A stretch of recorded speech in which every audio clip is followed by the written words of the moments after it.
अस्सलाम वालेकुम और न्यूज़ के साथ मैं हूं फैसल। खबर शामिल करते हैं कराची से। कराची लियाकताबाद नंबर 9 में सिलेंडर फटने से 45 गज पर कायम 5 मंजिला इमारत की बलाई मंजिल की छत गिर गई। कराची छत गिरने से बच्चे समेत 2 अफराद जहां बहाक, 5 जख्मी। इमदादी काम जारी। रिपोर्ट करते हैं क्राइम रिपोर्टर अख्तर वड़ैच और न्यूज़ कराची।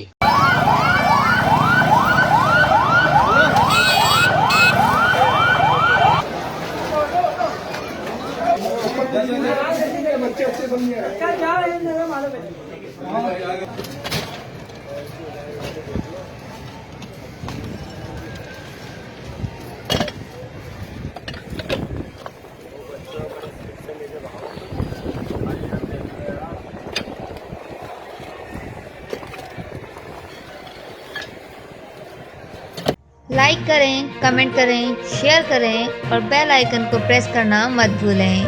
देखते रहिए ऑन न्यूज़।